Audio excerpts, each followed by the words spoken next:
Teman-teman saya bilang setelahnya hukum itu turun bahwa kita nggak bersalah, Bakri suruh klaim ke pemerintah. Mana 9 triliun kembalikan pada Bakri. Saya katakan tidak, itu biarkan saja karena itu perintah ibu saya. Saya ingin cerita sedikit aja. Saya ini dilibatkan untuk ngurusi ganti rugi korban lumpur di Sidoarjo. Saya ngurusin 6 tahun sampai 7 tahun. Korban lumpur itu orang yang kehilangan tanah itu sekitar 13.200 sekian keluarga. Jadi jumlah uangnya kira-kira saya ketahui. Ya. Sekarang ada bocoran lumpur sampai menjadi danau sangat besar seperti itu, kan harus kita cari iki menurut ilmu sing bener apa sing salah apa, kan gitu.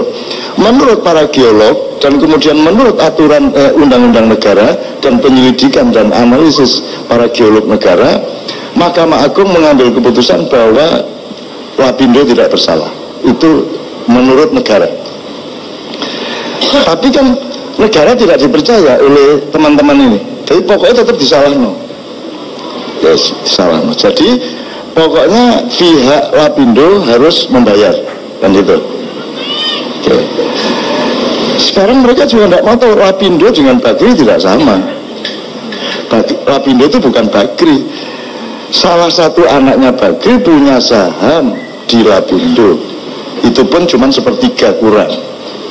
Nah, Lapindo itu seharusnya milik sebuah perusahaan dari Australia, jadi itu satu Australia, satunya AP yang dulu pernah bikin IPL,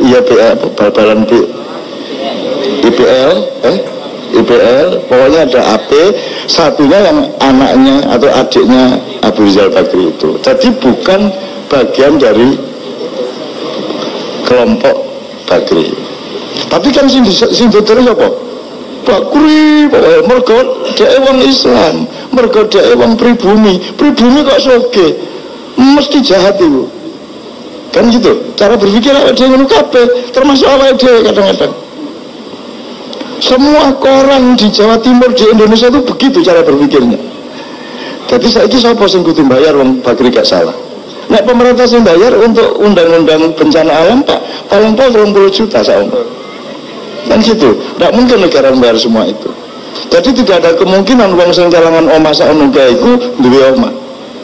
Mereka minta tolong saya langsung desak SBY langsung paginya, malam saya ketemu, paginya langsung ke Sidoarjo, langsung ke Juanda, waktu itu ngantor di sana selama 3 hari. Pokoknya diurus si opo kudune, iki tak singkat ya. Tapi ini tidak menyelesaikan masalah.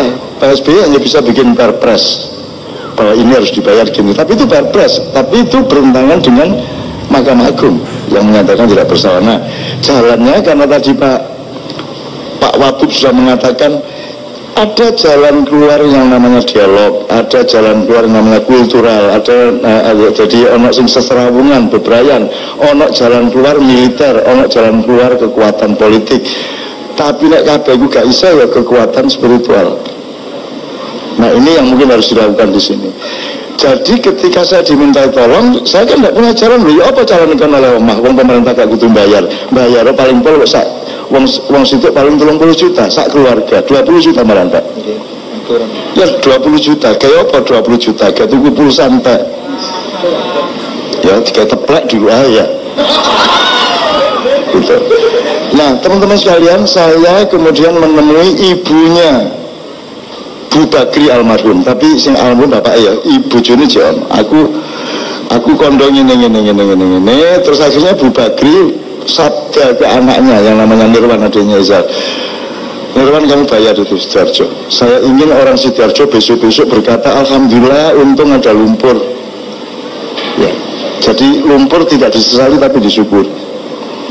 Nah, sejak itu kemudian terjadi perjanjian antara saya dengan Nirwan bahwa mereka akan dibayar 13.000 sekian orang itu, keluarga itu dibayar, dan akhirnya diputuskan dikasih 5 kali lipat. Jadi omah tanahnya regane 200 juta dibayar 1 miliar, nek 1 miliar dibayar 5 miliar, sehingga jumlah seluruhnya sekitar 7 triliun sekian. Teman-teman sekalian, yang ingin saya katakan kepada Anda, saya untuk menerapkan dan mengontrol supaya pembayaran itu terjadi, teman-teman sekalian, saya harus dipercaya orang, betul enggak? Jadi aku wani ngelirno kon, aku dhewe ngapi, nek aku dhewe duwe cacat tau gak wani ngelirno kon. Maka di surat mandat dan perjanjian itu saya kasih pasal bahwa seluruh urusan lumpur yang menyangkut saya tidak boleh ada transaksi material dan ekonomi dengan saya. Jadi aku gak oleh dikai duit karena hatiku mangkel dek. Ya gak butuh sih aku jane Pak. Aku butuh, tetapi kan kurang mesti api nek aku nerima duit. Jadi aku mempertimbangkan kabeh. Aku ya butuh duit, aku ya gelem duit, aku ya gelem dunya, gelem, cuman gak iso dunya ngalahno atiku, dunya ngalahno prinsipku, ngono lho Rek. Intinya teman sekalian yang saya terapkan waktu itu di sana Pak Wabub, Rek, tak kelompokno arek korban lumpur, korlap-korlape yang 13.000 sekian orang itu. Rek, saya bukan orang Bagri, saya bukan pemerintah, saya bukan penduduk Sidoarjo, saya bukan korban lumpur. Saya mau di sini karena Anda minta tolong dan Allah mewajibkan manusia yang dimintai tolong dia wajib menolong. Maka saya lakukan itu. Maka hukum yang saya berlakukan mulai detik ini di Sidoarjo yang urusannya lumpur itu bukan hukum negara. Kalau hukum negara mereka hanya dapat 20 juta. Bukan hukum apa-apa yang lain. Hukum yang saya terapkan adalah hukum Allah. La in syakartum la azidannakum wa la in kafartum inna adzabi lasadid. Sopo sing bersyukur dan nganut aku oleh berkah. Sopo khianat dan ngelarani hatiku celaka uripmu. Dan saiki aku wis daftar wong kualat saun guys. Ono daftar resminya, mbuh pabrike kobong, mbuh karyawane mate, mbuh dhek mlebu penjara, mbuh keluargane rusak, mbuh terus macam-macam kualate. Pokoknya, dan itu bukan saya yang bikin kualat, itu hukum Allah. Kita sudah bertekad la in syakartum la azidannakum wa la in kafartum inna adzabi lasadid. Saya kira kita hati kita begitu aja Pak Tulus. Hati kita begitu aja. Karena akhirnya apa Mas?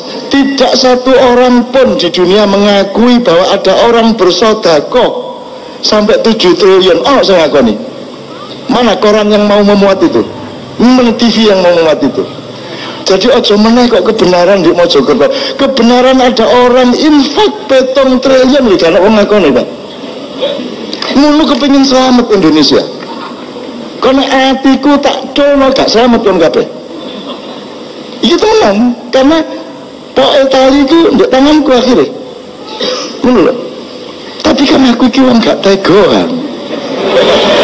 Menurut. Masih ngelarang aku kayak mau beke-beke petok tak rangkul, tak perlu wis gak apa-apa. Ancen kon biyen kae khilaf ngono tok aku. Gak apa-apa. Sakloro aku dipateni wong tahu tapi gak mati alhamdulillah. Dan sing mateni iku tak lindungi sampai hari ini. Itu teman sekalian. Ya, jadi saya ingin mengatakan kepada Pak Tulus Mahfudz dan semua teman-teman di sini masih ada jalan yang ampuh, yaitu jalan dengan Allah Subhanahu Wa Taala. Nanti kita bicarakan secara khusus. Yang penting hukum itu berlakunya di dalam istiqomah yang mendalam di hati kita. Engkau pantulannya yang jopo Pak. Jadi itu bukan nek bentuk wirite ya apa unine ya apa itu kan sarana, tapi sing jenenge wirid temenan iku jerone hatimu iku. Allah iku tuan rumahmu. Kan iku tak omah. Omah itu tuan rumahnya sapa? Allah. Sapa yang paling penting di jerone hatimu? Allah. Jadi tuan rumahnya Allah karena yang punya dirimu juga Allah, sing gawe awakmu ya Allah, tuan rumahnya Allah. Betul enggak? Nah, jadikan Allah menjadi yang terberat, yang terpenting, yang terutama di dalam kalbumu. Maka kalau ada orang menjahati kita, berarti dia menjahati Allah. Yang akan bertindak Allah. Jangan pikir Allah di sana aku ndek kene. Nek kon duting bathuk iki bathuk, irung iki irung, nek angin. Nek Gusti Allah duting nang ndi kon? Engko kon duting ngene Gusti Allah bengok, "Lek aku ndek kene, aku ndek gulumu rek. Kok kon duting ngene iki?" Cuma nek kon duting gulu ya lucu, mosok kon ya Allah duting gulu ya gak cocok ya. Nah Allah itu bukan materi, makanya engkau harus dinamis.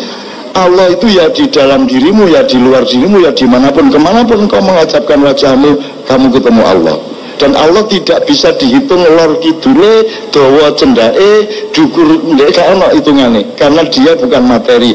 Di daerah Porong yang dekat lapangan terbang Juanda tidak berhenti. Kemudian sama seperti di Madura, semuanya itu berada di bawah patahan yang namanya sesar Watu Kosek gitu. Jadi kemudian ributlah orang, ribut karena ada Bakri di sana, dimintalah Bakri bertanggung jawab.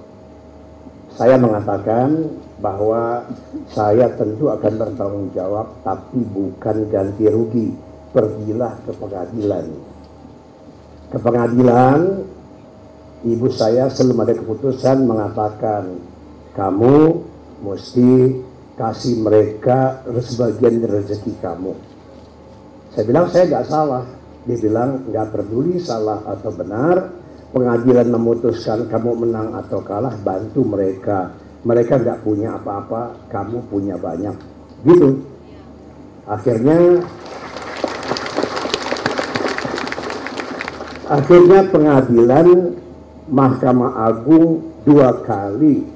Yang pertama pengadilan tinggi dengan kasus lain, Mahkamah Agung sudah memutuskan bahwa Lapindo tidak bersalah. Tapi kemudian apakah jual beli itu kita stop? Tidak. Jadi sifatnya jual beli, karena saya tidak salah, jual beli, saya membeli tanah dan bangunan di daerah itu, di daerah lumpur dan tanah yang terendam lumpur itu dengan 20 kali NJOP. 20 kali NJOP. Jadi kalau 20 kali NJOP artinya begitu dibayar 20%, yang punya langsung dapat 4 kali NJOP. Karena itulah, maka kalau kita tanya di Sidoarjo itu siapa yang paling populer, jangan tanya yang di Jakarta, tanya di Sidoarjo. Jawabannya yang paling populer adalah ARB di Sidoarjo. Jadi mereka mendapatkan, kita buatkan rumah itu dalam real estate. Dan sekarang banyak yang punya uang simpanan, naik haji, pergi umroh. Pada waktu pertama-tama memang kurang bagus karena beli jam Rolex. Banyak sekali yang beli, tiba-tiba dapat duit beli jam Rolex gitu. Benar, nggak perlu dapat 2-3 beli jam Rolex gitu. Nah setelah itu proses ini berjalan. Sekarang tinggal kurang lebih 800 miliar. Berapa yang sudah dikeluarkan? 9 triliun. Dari mana yang 9 triliun? Lapindo itu perusahaan kecil. Tadinya, jadi kalau perusahaan kecil, itu dia tidak bisa membayar. Perusahaan kecil itu yang memiliki siapa? 51% Energi Mega Persada, yang dimiliki 30%-nya oleh Bakri Brothers, yang dimiliki lagi 30%-nya oleh keluarga Bakri. Artinya keluarga Bakri mempunyai 9% dari 51% Lapindo. Jadi Lapindo itu oleh keluarga Bakri berapa? Hanya 4,5% dimiliki oleh keluarga Bakri. Hanya 4,5%. Paling gampang pada waktu itu gimana? Dibangkrutkan aja Lapindonya. Karena Lapindo nggak bisa bayar, dibangkrutkan berdasarkan undang-undang perseroan terbatas. Maka pemegang saham hanya bertanggung jawab pada jumlah saham yang dimilikinya di perusahaan itu. Karena Lapindo perusahaan kecil, barangkali tanggung jawab dari keluarga Bakri hanya 5 miliar rupiah saja, gitu. Tetapi kita tidak bangkrutkan karena pesan dari ibu saya itu. Ya, akhirnya kita beli tanah itu, kita beli, dan kemudian bahkan waktu mau lucunya pada waktu mau bayar, ayo mana sertifikatnya? Ada, kita bayar. Mana yang punya? Terus Pak, 51% punya Energi Mega Persada, 49% punya 2 perusahaan. Yang pertama namanya Medco, yang satu lagi namanya Santos. Medco itu perusahaan Indonesia, Santos itu perusahaan Australia. Santos untuk dia tidak ikut dengan jual beli tanah bangunan itu, dia bayar sama kita 20 juta dolar. Ya, kira-kira sekitar 200 miliar dibayar kepada kita. Kita keluarkannya sudah berapa, 9 triliun, 9.000 miliar. Mereka kasih itu bayar. Medco tidak mau tanggung jawab, akhirnya saya beli sahamnya seharga $1 pada waktu itu. Seperti itu. Jadi tanggung jawab orang saya ambil, karena perintah ibu saya, tanggung jawab saya ambil 100%, pemilikan saham hanya 4,5%, tapi keluarga menanggung 100%. Gitu. Demikian pula Bakri Life sama. Bakri Life lebih murah, lebih gampang, karena tinggal berapa saja 250 miliar, kira-kira segitu. Tentu kita akan bayar sesuai dengan schedule-nya. Gitu di. Tapi akhirnya siapa yang tanggung jawab lagi? Keluarga Bakri lagi gitu. Orang semua teman-teman saya bilang setelahnya hukum itu turun bahwa kita nggak bersalah, Bakri suruh klaim ke pemerintah. Mana 9 triliun kembalikan pada Bakri. Saya katakan tidak, itu biarkan saja karena itu perintah ibu saya. Begitu.